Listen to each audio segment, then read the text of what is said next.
saaka waxaan doonayaa inaan taageero iyo baaq nabadeed uga jeediyo beelaha ku dirirsan ama shaqaaqadu ay ka dhex taagan tahay deegaanka Ceelaf Weyn adduunyada wax walba iska dhacaan laakiin waxa weeyaan in wax la xaliyo oo la heshiiyo ayaa waxa weeyaan arintu ay tahay lagama maarmaanka waxaan ugu ducaynaynaa madaxweyne ku-xigeenka iyo waftiga ballaadhan oo uu hogaaminayo in Ilaahay ku guuleeyo nabadeynta iyo heshiisiinta iyo khayrka ay wadaan in Ilaahay ku guuleeyaan ugu ducaynaynaa beelaha isayana waxaanu leenahay nabadda qaata colaadda iska daaya gaal iyo islaam nabaddu waa gobol nasteexaad dad ehelaba tihiin dad walaalaaba tihiin dad isku deegaanaba tihiin aad iyo aad waxaanu idinku baaqaynaa aanu Ilaahayna idinka baryaynaa in Ilaahay iskiin afkarad siiyo oo Ilaahay guuleeyo nabadeynta la wada maanta Ilaahay shaqaaqada dambana inuu nagu soo celin sida madaxweyne ku-xigeenku ku baaqay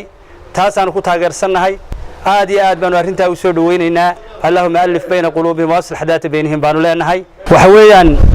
dawladda maanta jirta waxaan isleeyahay anigu waajibaad fara badan bay ka gaabisay oo ay lahayd waxaad moodaa dalka in arrimii dibadda iyo arrimii gudahaba inay maxay ahayd inagu xidhan yihiin wax qabadkii iyo horumarkii dalku maalintii uu qabsaday Muuse Biixi Cabdi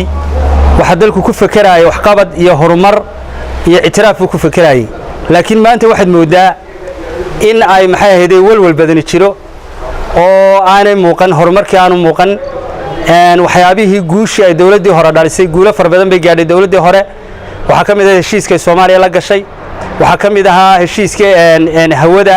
waxa kamid ah heshiiskii horumarinta Somaliland iyo deeqaha in gaar u hesho wada hadalladii socday baa kamid ah waxa kamid ah heshiiskii dekedda ayaa kamid ah iyo airportka waxyaabo fara badan heshiiskii Khaatuma ayaa kamid ah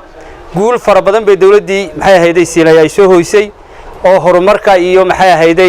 arrimaha dibadda arrimaha gudaha iyo horumarkaba laakiin waxaad moodaa dawladdan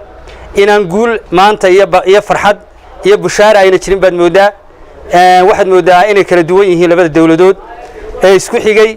dawladdaasi guulo fara badan iyo bushaarooyin fara badan bay keentay oo dadka iyo dalkuba ay ku farxeen iyagoo isku xusbiya haddana dawladdani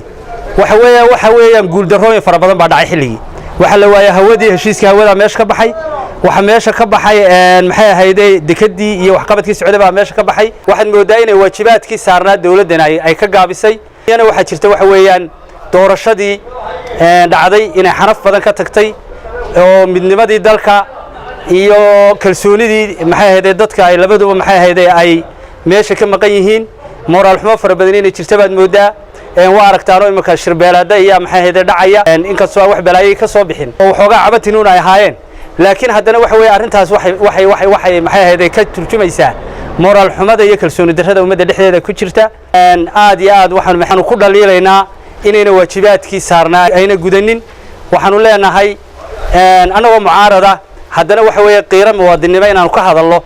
xaq baan u leenahay wixii wadanka ka xubin inaanu ka hadalno xaq baan u leenahay horumarka waxa weeye haddii dhaawac soo gaadhay inaanu ka hadalno xaq baan u leenahay haybadii iyo ixtiraamkii maxay ahayd dawladdii hore lahayd maxay ahayd Axmed Maxamed Siilaayo maanta waxaad moodaa inuu meesha ka maqan yahay aanu muuqan